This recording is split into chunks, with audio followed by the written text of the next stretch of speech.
I've said it once, I'll say it again. What is a freak-off? What's worse than being forced to watch Diddy's Freakoff tapes? Being in them? Being forced to watch them twice. I feel for those jurors. They were chosen to sit in judgment of Diddy, but that's what they had to endure today. Only this time, Diddy's lawyers were the ones making them watch the tapes. Yesterday, it was the prosecution. It's weird because in a way it's almost like being forced to sit in a room with other people and watch porn. Special Agent DeLeasa Penland showed more than 15 minutes of Diddy's porn, different segments from yesterday's tapes, and the jurors and the lawyers all had to wear headphones because, yeah, nobody else could see the screens, just the jurors, just the people involved in the case, the lawyers at defense table, and I'd be like that as well. Just embarrassing, really. and at the prosecution table, judge, right, Diddy too. But Diddy was allowed to watch the videos from a side room during the morning hours. So imagine being a fly on the wall in there. Surely not. Surely you don't allow Diddy to watch. I mean, you're entitled to see what evidence is being presented in your own case, but I don't know. It's like almost like rewarding. Oh, by the way, look at some of your home videos. The reason that his lawyers are showing the tapes again is because they're trying to prove that the sex that these people are having to watch on tape, all that kinky business, that was consensual, they say. Especially, when Diddy's lawyers could remind the jury of text messages from Cassie like this one, quote, "I'm always ready." But the feds say this wasn't kink, it was commerce, complete with a system and a playbook. And they show dozens of receipts for flights and escorts and hotels that were paid for by Puffy's business. I mean, I reacted to another video. Go and check it out about an male escort who called himself the Punisher. And he said it was all basically consensual, and he didn't feel like having sex with Diddy's wife was forced. But he said if I knew what I knew now, I wouldn't get involved. But I suppose, yeah, I mean, it's not a good look. But if you're paid for escorts who are willing to be there, is that illegal? It was also shown. I mean, it's probably illegal because it's prostitution, but I'm not sure prostitution's illegal in America. Let me know. What happened after that now infamous 2016 hotel beating video? There was a barrage of text messages to Cassie. Diddy writing, "I'm about to be arrested," which was not true, and "call me please," over and over and over again. Days later, he texted her, "Baby, I can't say it enough, I'm so sorry." To which Cassie responded, quote, "I still have crazy bruising from Friday. When you get effed up the wrong way, you always want to show me that you have the power and you knock me around. I'm not some rag doll. I'm somebody's child." Yeah, it's always the same way with these arseholes who are manipulators. They'll knock you around and then they'll apologise. And if you go straight back to them, eventually it's going to end up in a really serious situation. And some women who have been in that situation have died. People like this will always escalate. Government also showed evidence of a cover-up behind the scenes. Staff members trying to scrub hotel security footage of the beating. Diddy's chief of staff, this lady here, Christina Courtroom, texting an assistant, quote, "Say they had a fun, drunk night." And, quote, "He wants to talk to the Spanish security guard," end quote. And here is the list of hotel damage receipts.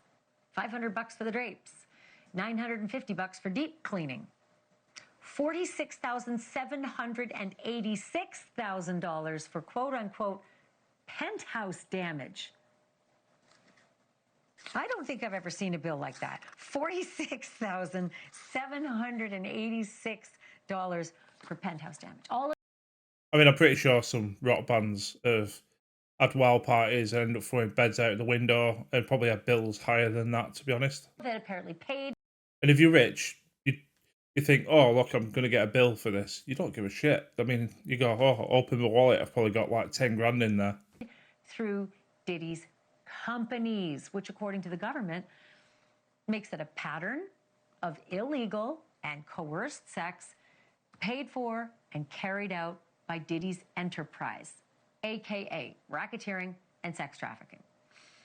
But before all of that even started, the judge lit into both of the sides in the courtroom, angry about a media leak about that new juror that just got on the panel yesterday. And the judge is threatening contempt and phone seizures. He's super mad. My next guest was in the courtroom for all of it. Armand Wiggins is a journalist and author who moved to New York just to cover this trial, which he breaks down on his YouTube show and podcast, The Armand Wiggins Show. Armand, welcome back. I mean, it's pretty serious stuff. Talking about trafficking, talking about people being exploited. And then you cut to this guy and he's got a massive beaming smile on his face. I mean, yeah, if you, it's the old saying, if you don't laugh, you cry. But come on, man. Just, I think if you're ever going to start a segment, just maybe, I don't know, look a little bit more serious. Well, fair play, fair play. If you, yeah. Back to the show. Good to have you again. Dang, it was spicy in that courtroom today. Yes, I mean, hi, first of all, hello, Ashley. It's always a good time coming on here, so I'm excited to be here. And then get into it. So Me yes, too. I'm psyched to have you, especially you have the front row seat. Like you have, I can write about it. You can speak, firsthand about it. Yeah, everything that you said was true. We walked in that courtroom today. The judge was not having it. He was upset with the prosecution and he was upset with the defense because apparently they put out sealed exhibits to some sort of media and that got published. Now, we didn't know what the article was or what media company, put it out, but they were not happy. And the judge was saying, listen, this is your warning because one of you guys are lying. So this is your warning, but if this happens again, you guys are going to be subjected to witness testimony and could be facing criminal or civil charges. And rightly so. You've got to take. I've been on a jury before for an organised crime trial, and you just got to take it seriously because it's serious business. Well, and this judge seems to be pretty, level-headed, even-keeled. So to hear him raise his voice, that must really have meant something to these parties. Talk to me about the tapes. I can't imagine look, not everybody wants to watch Diddy's sex tapes, right? Not everybody wants to. And I get this feeling that... I don't think anybody wants to watch Diddy's sex tapes. Do you? Let me know. I definitely don't. Watching those jurors, having to watch those tapes, you probably could tell that people didn't want to be there. Yeah, it's weird. It's like there's a show in UK for anybody in America who might see this, which is very unlikely. But there's a show called Gogglebox, and it's basically watching people watching TV. And I suppose it's one of the early adopters of like the reaction channels, like you watching me watching this. And it's weird you must be sitting in that courtroom watching a jury watching porn. And then you got Diddy looking at the jury watching his own porn. Weird. I'm going to be honest with you. From yesterday to today, listen, I was trying to listen hard to see what was going on. So the first day, they played... I'd be closing my ears if I'd be... the tapes, and we're sitting in the gallery, obviously. So they turn up all the monitors so we can't hear, or we can't see it, but we could hear a little bit. Now, the first day, it was a little awkward because you could hear some moaning and you heard the sex music and you kind of hear some things. You couldn't really make out what was going on, but you... Sex music? Don't tell me Diddy played or recorded this and then put sex music over the top of it. Could tell it was definitely a freak-off happening. Now, today, the volume was just a little bit louder. And you could hear some kind of talking and stuff. A bailiff ended up coming out and saying, hey, Judge, they have the headphones too close to the microphone. We can hear everything. So they ended up turning down the headphones. However, when you took a look at the jury stand, because we're trying to figure out what's happening, what's happening with the jurors, I'm trying to find any motion in the face. There was a particular woman, older lady. She wasn't going for it. She wasn't happy to see it each day. No, you wouldn't. You really wouldn't be. And I wonder if that was... I mean, you get, like say, I've been a juror, and I'm sure many of you have, but you get warned about certain material that you're going to see. And luckily enough, I was just involved in a organised crime shooting case. So there was nothing really bad in terms of any evidence. In fact, there was nothing really bad in terms of any evidence. But I wonder if you get warned that you're going to see some really weird stuff. They probably did get warned, but being warned about it and being confronted with the reality of it.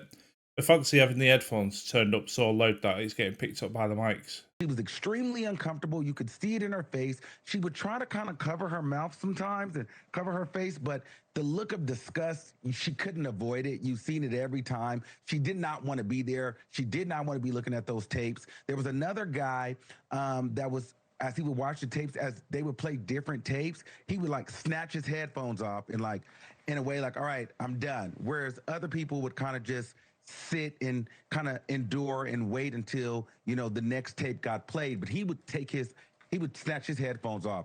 Then there I'd be worried if there was like one juror going, "Got any more? This is all right." This, or start doing what he did and just basically start beaming, smiling all the way through it.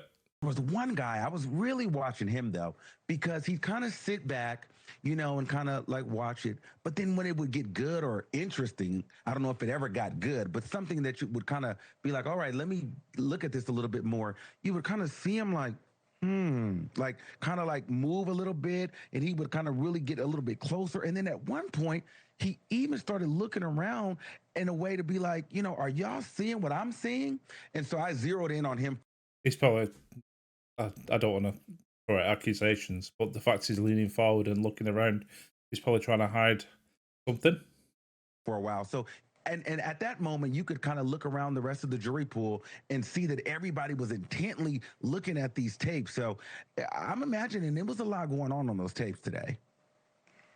Kind of feel like it would be embarrassing too, right? Because you know you're watching something that's just so incredibly personal.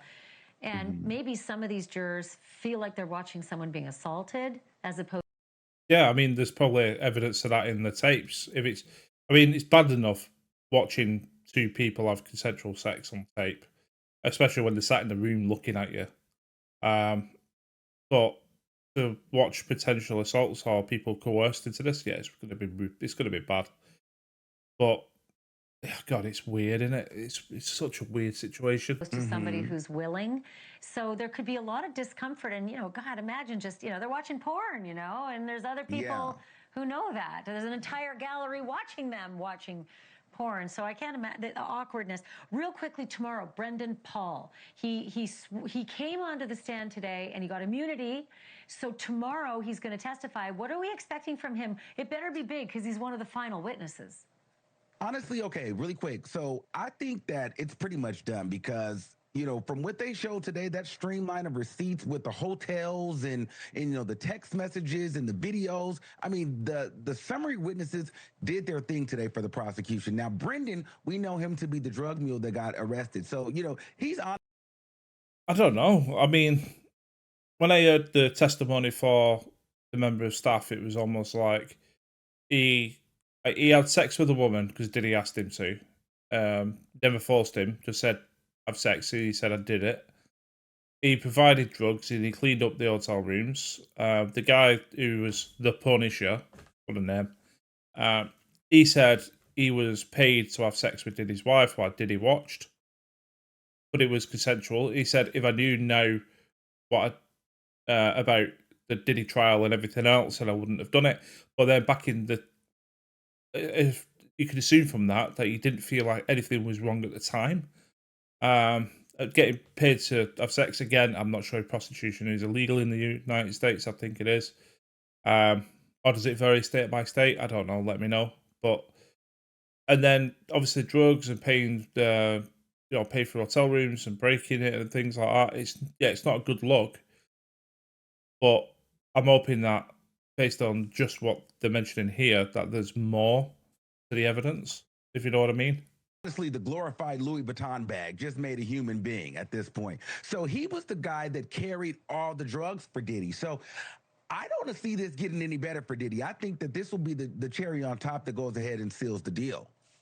And I don't like the fact that this guy is going to testify and probably get a deal, immunity from prosecution for testifying, when if he's supplying all these drugs, and some of the drugs might have been used to drug victims, I'm hoping that yeah, the people who are testifying are not just getting a free pass.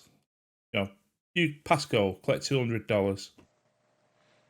Of course, all of it allegations until there's a verdict. And my goodness, I think I heard they might be deliberating as early as next week. I'll believe it when I Yeah, innocent till proven guilty. see it. Armand, you got to come back. Thank you for this. Thank you so much. Good to see you. And we will have Armand back. He's one of my faves. Thank you for watching. Subscribe. Yeah, let me know what you think. It's weird because what I've seen of the trial, it seems to be a mixed bag of, yeah, Diddy's done some shady stuff like hiring escorts, filming sex scenes, getting people like the Punisher having sex with his wife, taking drugs, destroying hotel rooms. Not good stuff, but it's not the smoking bomb testimony. But yeah, the videotape of him kicking the shit out of his missus, there's no defending that.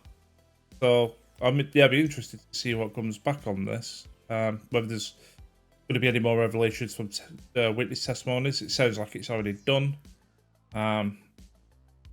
What's happening in America at the minute? It seems like there's one thing after another. And then R. Kelly, apparently there's assassination attempts on him. So bad stuff. You take care. See you on the next one.